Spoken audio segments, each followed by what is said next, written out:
Alors, une unité militaire clandestine, c'est une unité composée de militaires, comme son nom l'indique, mais qui sont des hommes qui vont travailler en civil, comme des clandestins, et qui ont essentiellement deux missions. La première, c'est ce qu'on appelle de la surveillance, mobile ou fixe, c'est-à-dire on surveille un bâtiment où on prend des gens en filature. Et la deuxième mission, c'est du recrutement et de la gestion de sources, c'est-à-dire d'agents, pour pénétrer le milieu terroriste.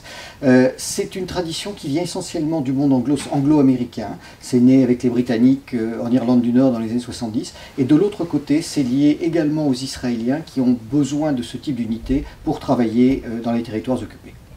La différence, c'est qu'on a affaire à des hommes et des femmes qui travaillent en civil, mais qui restent malgré tout dans une hiérarchie militaire et qui opèrent ce qu'on appelle en semi-clandestinité.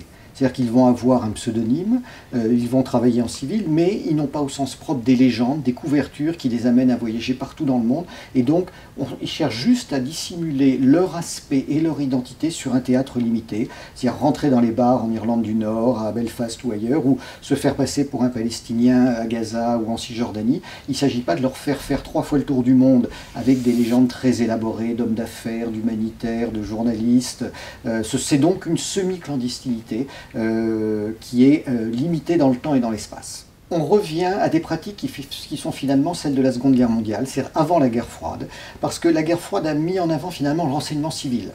On était dans une logique de renseignement stratégique, il fallait savoir ce qui se passait en Union soviétique, quelles étaient les décisions du Parti communiste, parce qu'on était dans une période de guerre idéologique. Aujourd'hui, on revient plus dans une logique de guerre militaire, de guerre antiterroriste, et donc ça veut dire que les services de renseignement classiques s'occupent de la recherche d'informations au niveau stratégique, sur le plan politique et économique, et qui ne savent pas faire ce travail de terrain pour lequel on recrée des unités militaires clandestines qui font ce renseignement de proximité, qui font ce renseignement d'infiltration dans les milieux criminels et dans les milieux terroristes. Et vu que c'est quelque chose de dangereux, on le donne d'autant plus volontiers à des militaires qui ont l'expérience du combat et des situations stressantes et délicates.